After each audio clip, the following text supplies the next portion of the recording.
In today's video, I'm going to teach you how to disconnect Slack from Notion. Whether you've decided to streamline your digital workspace or simply want to manage your integrations more effectively, I'm here to guide you through this process step by step. So, let's dive right in. First, you'll need to open Notion and sign into your account. If you're new to Notion or just haven't logged in for a while, you can do this by visiting the Notion website and entering your credentials. Once signed in, you will be welcomed by your Notion dashboard, showcasing all your pages and projects. Take a look at the left sidebar of your screen.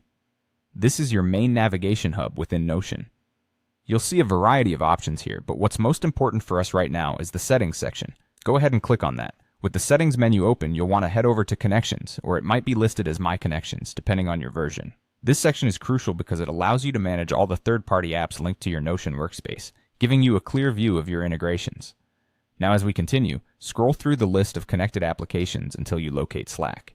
Slack is a popular communication tool that many teams use, and it integrates smoothly with Notion.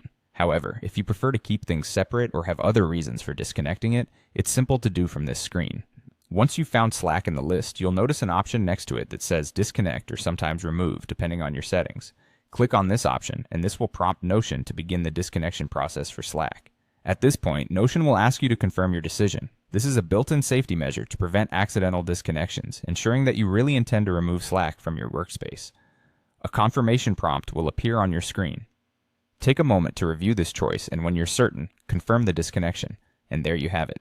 Slack is now disconnected from Notion. It's always a good practice to review your app connections periodically to ensure they align with your current workflow needs, maintaining security and efficiency. If you run into any issues or have further questions, Notion's Help Center is a fantastic resource, as is their community forum, where fellow users and experts share insights and tips. By managing your connections effectively, you can craft a workspace that truly matches your unique style of working.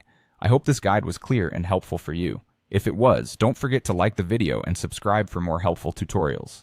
Thank you for watching, and I'll see you next time.